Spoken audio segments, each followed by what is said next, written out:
Hello bachcho, let's read this question. So this question says, in a Young's double slit experiment, light of 500 nanometers is used to produce an interference pattern when the distance between the slits is 0.05 millimeter. The angular width in degree of the fringe formed on the screen on that distance screen is closest to. Okay, angular width बच्चों आपको यहाँ पर बतानी है, ठीक है। तो चलिए इस क्वेश्चन का की कॉन्सेप्ट आप क्या लिख सकते हैं, the key concept of this question.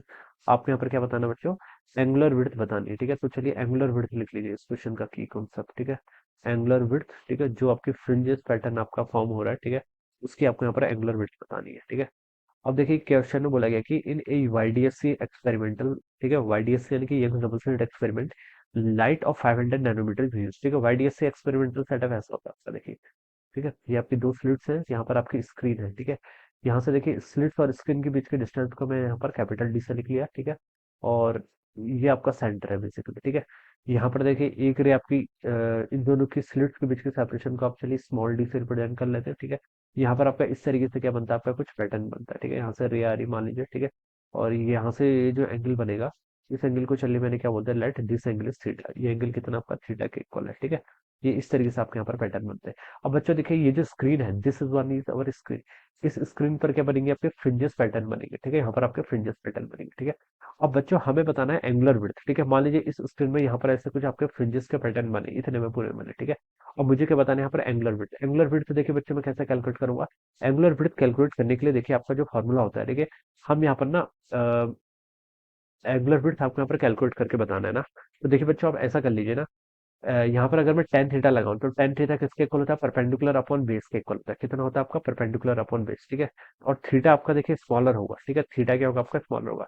Tan theta किसके इक्वल होगा, यहाँ पर देखिए जो आपकी फ्रिंज विड्थ से आप इसको कैलकुलेट कर सकते हैं, कितना होगा आपका फ्रिंज विड्थ डिवाइडेड बाई ये वाली डिस्टेंस, ठीक है। ये कितनी हो जाएगी आपकी, डी के इक्वल हो जाएगी। और फ्रिंज विड्थ देखिए, फ्रिंज विड्थ होता है कि जो आपकी फ्रिंज बननी है उसकी टोटल विड्थ इस स्क्रीन पर वाई एक्सिस के अलोंग, ठीक है। This is our y axis.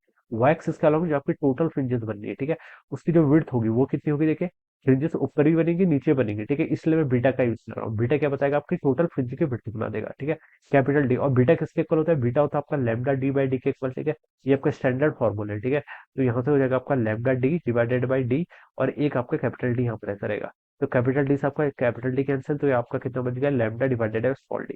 Small D की आपकी स्लिट की सेपरेशन, लैम्डा की आपकी वेवलेंथ ऑफ द लाइट, ठीक है। तो ये क्या बताएगा आपको, एंगुलर विड्थ बताएगा, ठीक है। और थीटा बहुत स्मॉल होता है तो हम इसको ऐसा मान सकते हैं कि थीटा की वैल्यू अप्रोक्सीमेटली किसके इक्वल होती है, आपकी लैम्डा बाई डी के इक्वल होती है, ठीक है। यहाँ पर लिखा है ना, that distance the angular width is closest to, closest value बतानी है, ठीक है।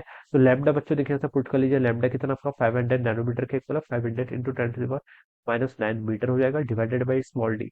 स्मॉल डी देखिए कितनी देर की, 0.05 मिलीमीटर के इक्वल, ठीक है।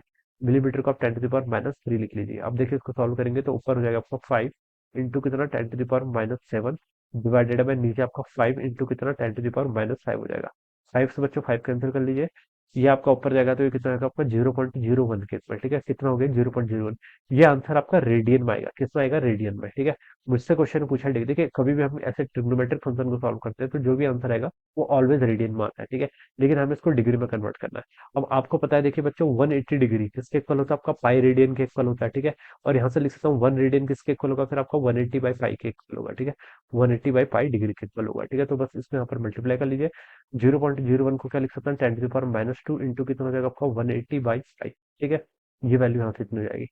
ऊपर देखिए इसको सॉल्व करेंगे तो 1.8 डिवाइडेड बाय पाई, पाई की वैल्यू कितनी होती है आपके 3.14 के इक्वल होती है, ठीक है। इस टर्म को देखिए बच्चों सॉल्व करेंगे तो ये आपका देखिए 31 पंजे 155 होता है, तो सबसे क्लोज में यहाँ पर 0.5 के इक्वल आएगा, और 0.57 ऑप्शन में दिख रहा है। तो यही इसका राइट आंसर होना चाहिए, कौन सा, सी ऑप्शन। तो c option will be the right answer of this question. So this is how we will solve this problem.